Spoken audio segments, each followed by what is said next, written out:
Bueno, buenos días, tardes, noches. Espero que se encuentren bien, espero que estén pasando un bonito día, un bonito momento. eh, y bueno, espero que por el motivo en que hayan llegado a este video por casualidad o porque ya sea una búsqueda específica, pues les sea de ayuda.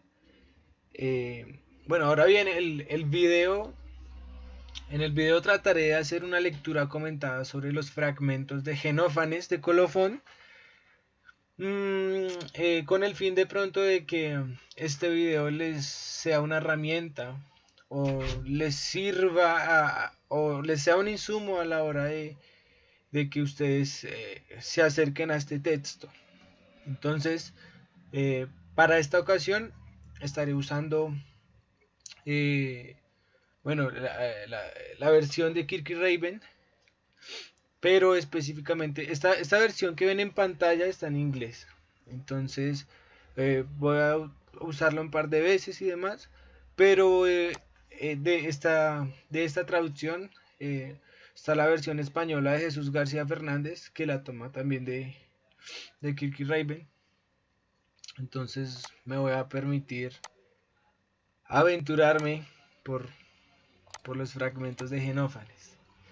Eh, bueno, pues entonces trataré también de pronto de ser muy conciso con, con, con la lectura, con los comentarios que tenga sobre los fragmentos de Genófanes. Ahora bien, cuando menciono fragmentos, eh, tenemos que hacer una importante aclaración a la hora de hacer la lectura.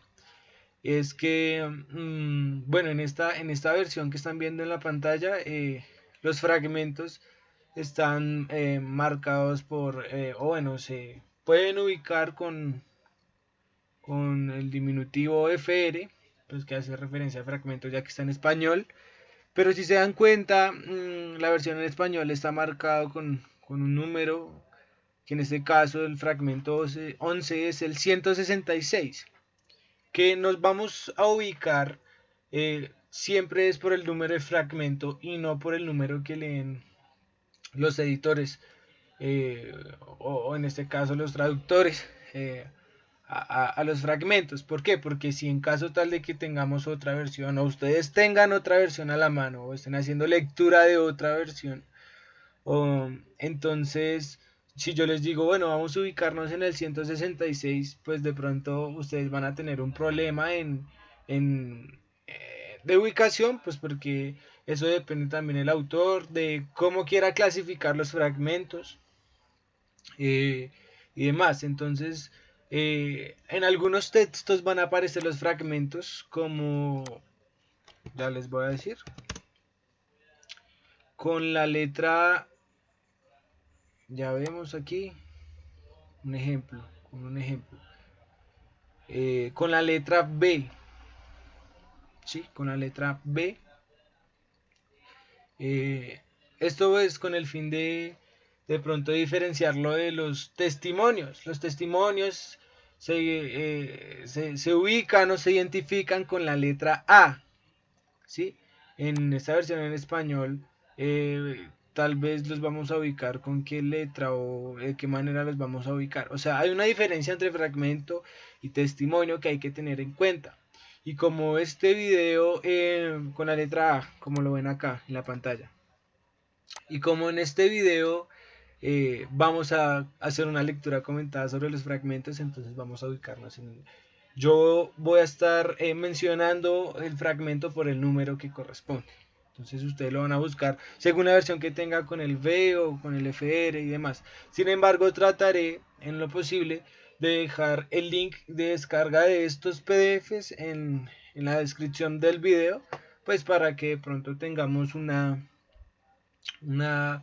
aunque sea asincrónica lectura, pero pues del mismo texto. Sin embargo, es necesario hacer la revisión de otras ediciones del texto, ya que eso nos ofrece de pronto una perspectiva más holística o de pronto otra clase de lectura de los fragmentos de Genófanes, lo cual en cierto sentido puede ser enriquecedor. Ahora bien, aquí también tengo una... Voy a correr un momentico la cámara. Uy, perdón. Por acá. Aquí también tengo una versión. Esta también está en inglés. ¿Sí? Entonces, pues cualquier cosa, como les digo, voy a tratar de dejar estas versiones en... bueno, estas ediciones en la caja de aquí en la descripción del video. Ahora bien, bueno, a modo de introducción, sí hay una razón de por qué haga la lectura de Kirk y Raven. Y es porque en cierta manera puedo encontrarme a gusto de pronto con la interpretación y la clasificación de los fragmentos que están haciendo Kirk y Raven de Genófanes. ¿Por qué? Porque en primer lugar, pues Genófanes está ubicado en el capítulo quinto del libro de los filósofos presocráticos. Eh, Historia crítica con selección de textos, se llama así, el que estamos leyendo ahora mismo. Y digamos, en algunas ocasiones siento que por cuestión de coherencia, ellos van a hacer la lectura de un fragmento. Voy a poner un ejemplo, digamos, del fragmento, aquí en este. Entonces tenemos el fragmento 16 y el fragmento 15. Numéricamente, pues sería primero el fragmento 15 y luego el 16, ¿sí? Pero por una cuestión de, no sé si como lógica argumentativa o sí, o discursiva, o sea, me siento de pronto a gusto con la clasificación que hacen. Entonces, esto ya lo iré desarrollando, esta idea la iré desarrollando a través de, digamos, del trasegar de este video y demás. Entonces, bueno, hablando ahora sí de la clasificación de los fragmentos que hacen para, para Genófanes, bueno, jugamos aquí con un tema, o proponen aquí un tema, una cuestión que es la teología. Que este se puede no sé, podemos encontrar como un razonamiento de Genófanes sobre los dioses y lo relacionado con estas deidades, ¿sí? Y se divide en tres temas, que en primer lugar están, en la teología están, este es el primer tema, que son ataques a la inmoralidad, y B, la naturaleza antropomórfica de los dioses de la religión convencional. El segundo tema o subtema dentro de la teología lo podemos encontrar más abajo, que está compuesto por otros fragmentos, que es el de teología constructiva. Existe una sola divinidad no antropomórfica, ¿sí? Y el tercer tema, por aquí lo tengo anotado para cuestión de no ir y bajando en el PDF y de pronto ponerlos con un poco de mareo y demás. El tercer tema es a modo de pregunta y ¿es el Dios uno coextenso con el mundo? Así lo mencionan o lo clasifican.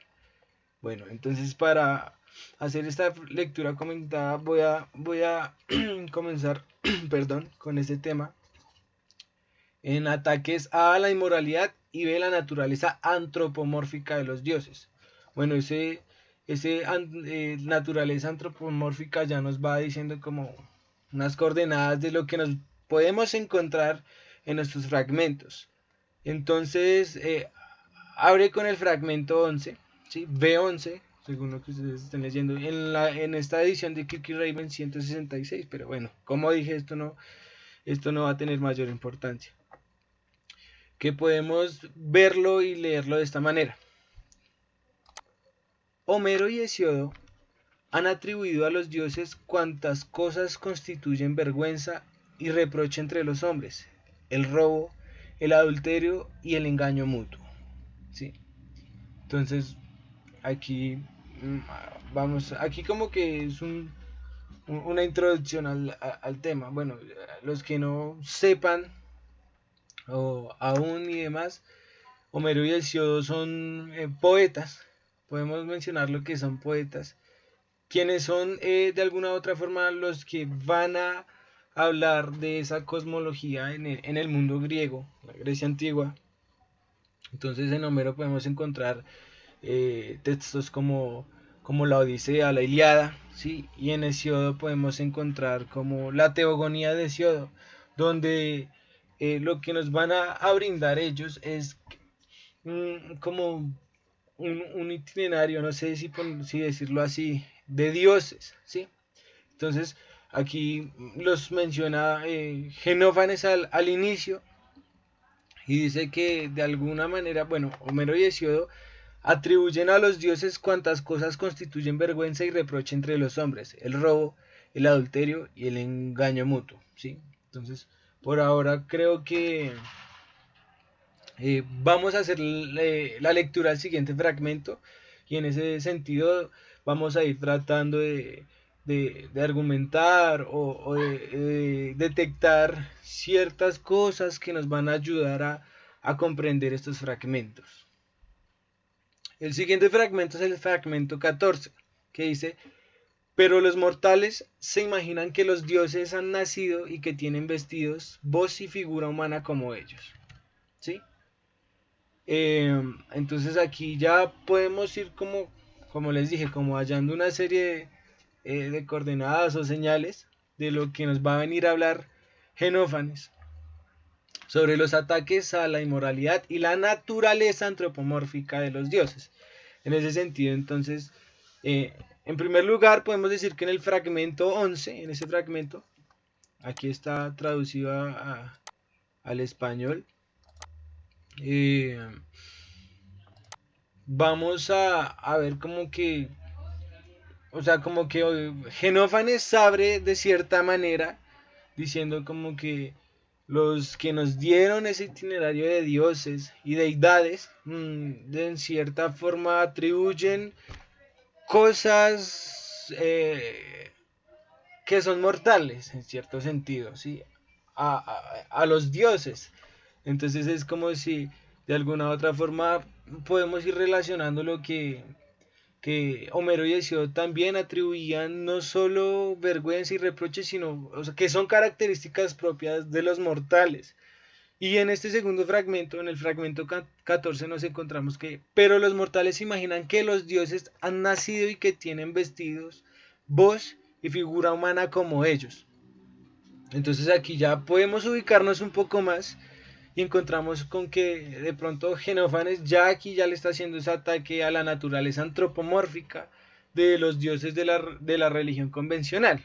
Entonces, ¿cómo podemos de pronto ir afirmando esto? Es que en el próximo fragmento, que es el fragmento 16, entonces dice,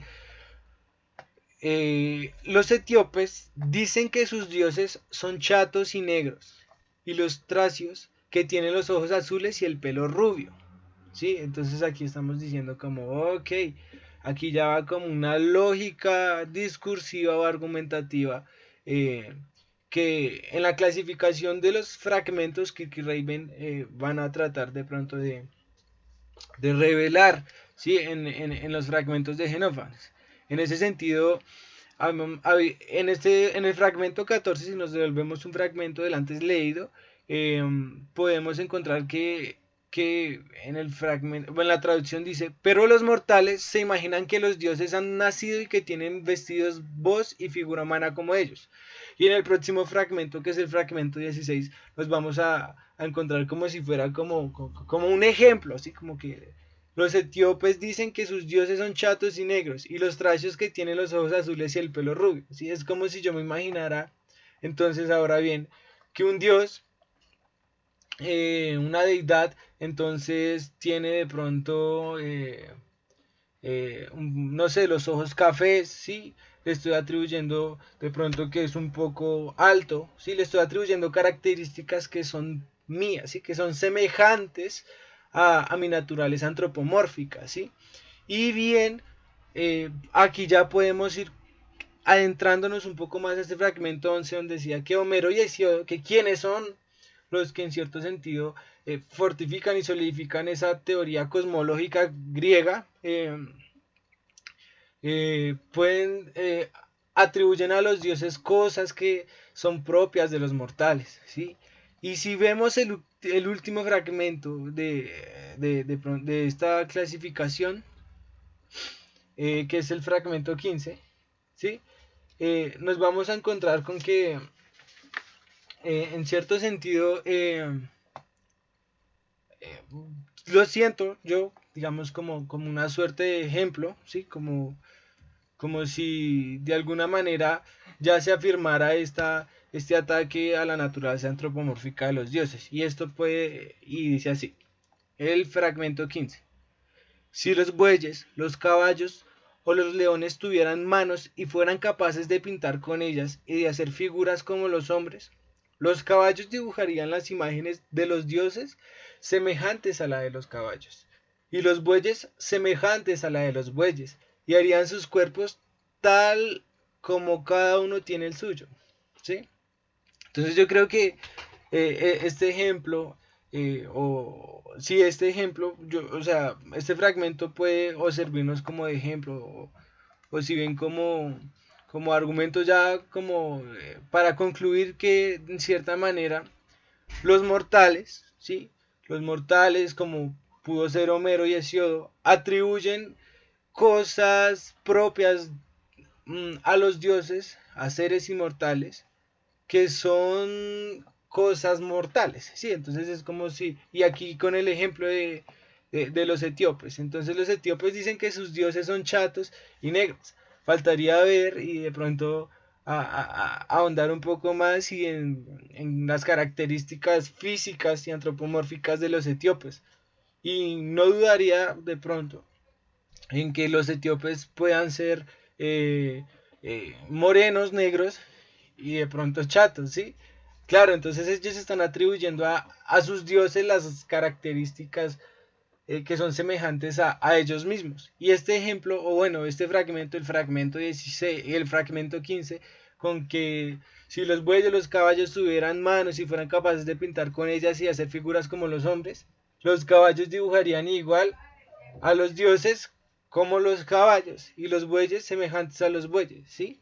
Entonces, aquí hay como un sonido de introducción en este texto, ¿sí? Una cosa que yo les recomiendo a la hora de hacer una lectura es que debemos plantear como tratar de plantear los problemas encontrados en los fragmentos, pero también en la lectura de los fragmentos de pronto ir imaginando, ¿sí? O como dibujando en nuestra mente eh, esa lectura que va haciendo y que de alguna u otra forma nos va a ayudar como el análisis, o para el análisis, perdón, nos va a ayudar para el análisis del texto en cuestión. Este primer subtema en el tema de la teología, lo que es ataques a la inmoralidad y ve la naturaleza antropomórfica de los dioses de la región convencional, o sea, que se conforma de los fragmentos ya leídos, que son los fragmentos 11, 14, 16 y 15. Es como si de cierta manera los mortales le asignan a las deidades características físicas y morales que se asemejan a las suyas y que son propias del ser humano, ¿sí? Esto yo creo que esta idea nos puede servir como introducción para el segundo punto, que es una teología constructiva, ¿sí? Existe una sola divinidad no antropomórfica. Esta es que es el próximo tema, teología constructiva. Se compone de los fragmentos 23, 26 y 25 y el fragmento 24. Entonces, ya vimos que de cierta manera como que Genófanes decía como, venga, aquí pasa algo, ¿sí? Como Homero y Hesiodo, quienes son mortales, son hombres, están dándole características a los dioses morales, ¿sí? Pero también físicas, ¿sí? Los etíopes nos pone como que también asemejan o crean sus divinidades y se asemejan a sus características físicas. Y en este tema de teología constructiva, En el fragmento 23, que lo voy a leer, dice así: existe un solo Dios, el mayor entre los dioses y los hombres, no semejante a los mortales, ni en su cuerpo, ni en su pensamiento. ¿Sí? Entonces, de pronto es un fragmento que es necesario volver a releerlo, pero una cosa también, una recomendación a la hora de leer cualquier texto, es que tratemos de hacer antes un análisis argumentativo o sintáctico, podríamos decirlo, que si bien de pronto para identificar un problema lo podemos hacer a través de preguntas, ¿sí? Pero también lo podemos ir identificando a través de ese análisis argumentativo y sintáctico. Entonces, existe un solo Dios, el mayor entre los dioses y los hombres, no semejante a los mortales ni en su cuerpo ni en su pensamiento. ¿Sí? Entonces, aquí estamos hablando de alguien, un sujeto, que en este caso es el dios o el dios de Genófanes en los fragmentos de Genófanes.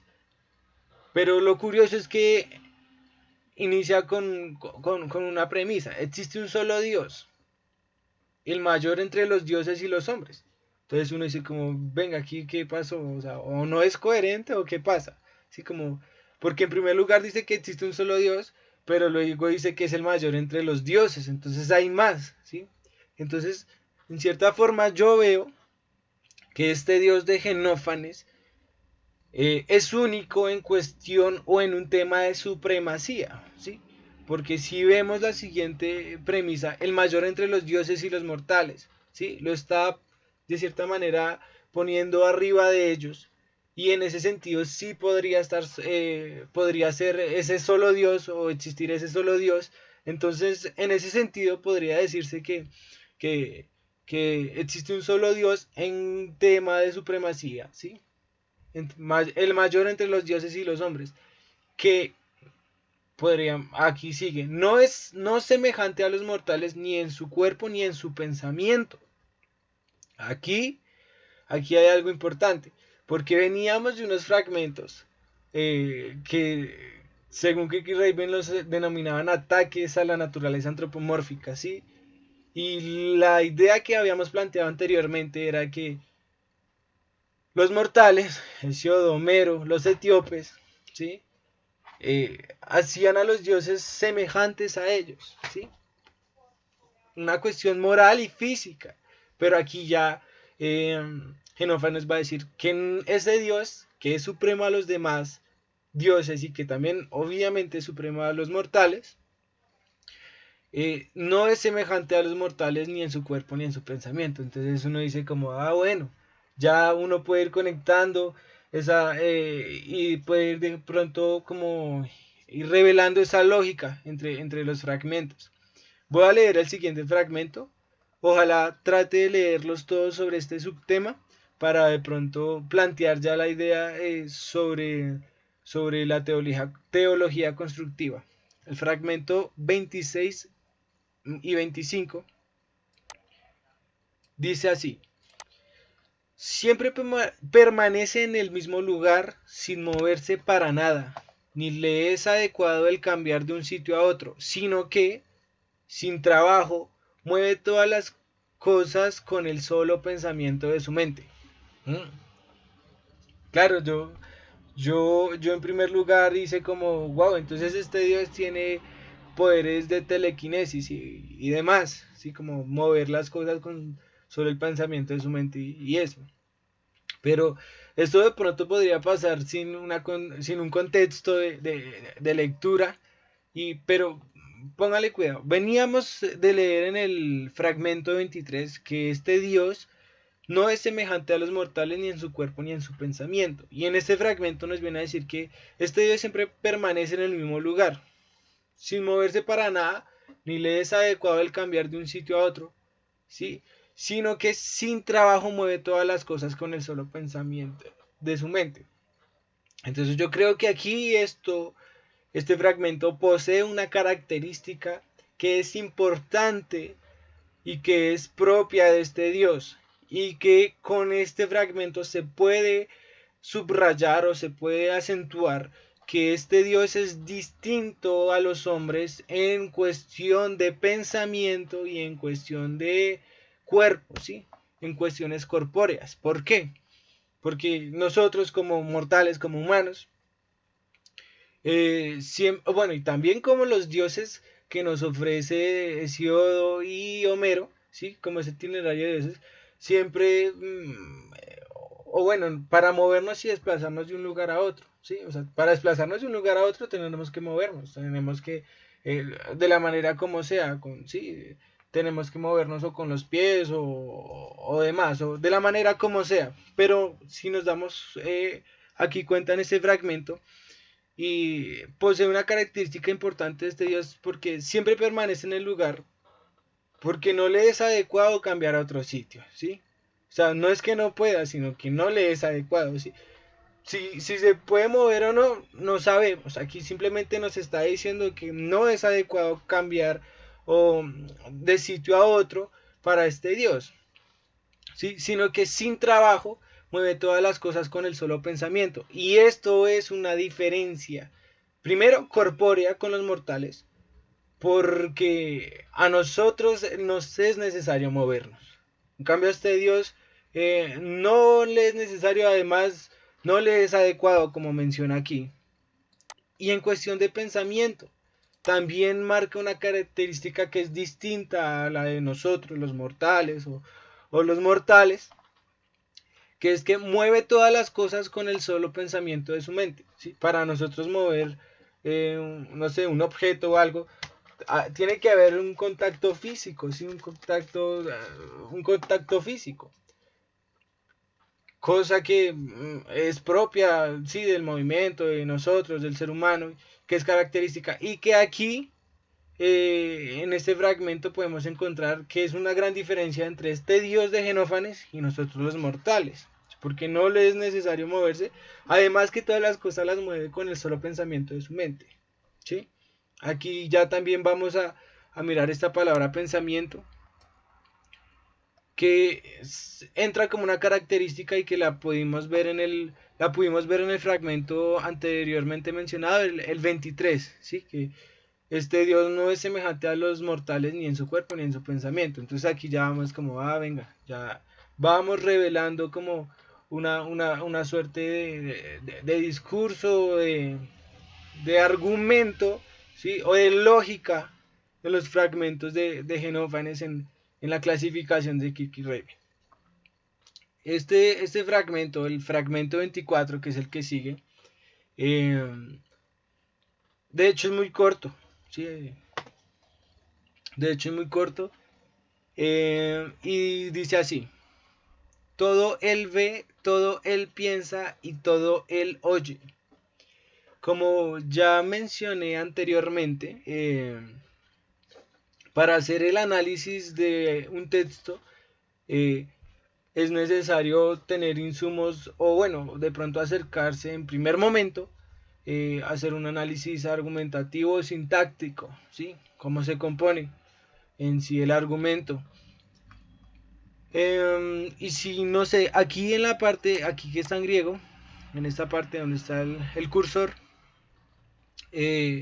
vemos que eh, este Hulus lo encontramos en las tres frases. Es como si este Hulus reemplazara el todo el oye, todo el ve, sí. Entonces aquí vemos Hulus, Hulus, Hulus y demás. Y aquí lo que es el orai, el noei y demás, mmm, es el verbo. En ese sentido, si nos vamos a la traducción o a la versión que le hacen en español, a este fragmento, al fragmento 24, todo él ve, todo él piensa y todo él oye. ¿Sí? En primer lugar uno podría decir, no sé, ese Dios, claro, no es igual a los mortales ni en pensamiento, ni en cuestiones corpóreas, por eso puede ser omnisciente, ¿sí? Entonces, aquí decimos, podemos decir en primer lugar como, ok, este Dios todo lo ve, todo lo piensa, todo lo oye. Entonces, le concede características supremas, como puede ser o la omnipresencia, la omnipotencia y la omnisciencia, ¿sí? Este Dios todo lo siente, ¿sí? Pero si hacemos ese análisis sintáctico, aquí vemos que eh, este todo lo que modifica es al sujeto, a él, a este sujeto, que en este caso sería el Dios. Claro, entonces, si hacemos como, o sacamos esa tesis de que este Dios es omnisciente porque todo lo ve, todo piensa y todo oye, es como si estuviéramos leyendo ese fragmento al revés. ¿Y en qué sentido digo que al revés? En que si hubiese escrito este fragmento como él ve todo, él piensa todo, y él oye todo. Pero aquí lo que nos encontramos es todo él ve, todo él piensa y todo él oye. Entonces aquí, sí, podemos encontrar que este todo no es un complemento, sino que este todo, esta palabra todo, está modificando el sujeto. En ese sentido, no sé, si no lo imaginamos como dijimos anteriormente, eh, y lo leemos, podríamos decir como todo él, ¿sí? Es como si todo su ser, como si todo su cuerpo, ¿sí? Como este Dios es distinto al hombre, todo su cuerpo viera, todo su cuerpo pensara y todo su cuerpo escuchara, oyera, ¿sí? Claro, entonces nosotros los mortales tenemos ciertas partes de nuestro cuerpo que están designadas con una función con funciones sensitivas. Entonces yo veo con los ojos, yo oigo con los oídos, pero en este sentido es como si este Dios pudiese ver con todo su cuerpo, ¿sí? Con todo su ser, ¿sí? Y si pudiese pensar con todo su ser, y si pudiese oír con todo su ser. Es como si fuera un superórgano, como en un sentido estricto, es como si este Dios fuera un superórgano, ¿sí? Que fuera todo con distintas funciones, pero que sirviera también como de ser, entonces como si pudiéramos ver con todo nuestro cuerpo y demás. Entonces, este análisis como sintáctico y argumentativo lo que nos va a ayudar es a hacer no una lectura tan, bueno, y si hacemos una lectura de afán, no una lectura tan de pronto que puede llegar a ser equivocada, ¿sí? Entonces, en ese sentido, mucha gente podría decir, no, es que el dios de Genófanes es un dios omnisciente. Pero si hacemos ese análisis y nos lo imaginamos, todo él ve, todo él piensa, todo él oye, nos vamos a encontrar que este Dios efectivamente sí es distinto a los mortales en cuerpo y en pensamiento, ¿sí? Claro, entonces aquí decimos, ok, aquí ya encontramos, revelamos una lógica argumentativa, una lógica discursiva en los fragmentos de Genófanes, en la concepción del Dios de Genófanes, ¿sí? eh, y en cierto sentido también en la coherencia en la clasificación que hacen en la edición Kirk y Raven, ¿sí? Eh, pues nada, o sea, yo creo que este ejercicio, este video les puede servir como ayuda o como, sí, como se mencionó al principio, como un insumo para un análisis un poco más cuidadoso, un poco más, no sé si profundo, sí, un poco más cuidadoso y tal vez un poco más acertado de los fragmentos de Genófanes. Eh, bueno, ya luego viene a clasificar Kirk y Raven en otros fragmentos, bueno, los fragmentos en otros temas como sus ideas físicas, también también podemos encontrar las limitaciones del conocimiento humano, ¿sí? Que se componen de otros fragmentos y sería interesante de pronto ver en otro momento y demás, pero yo creo que este video les sirve como insumo y como ejemplo para poder hacer una lectura más profunda de los fragmentos de Genófanes. Entonces, espero que tengan un resto de día bueno, de mañana, de noche. Espero también que pasen ese feliz momento. Eh, y muchas gracias y chao.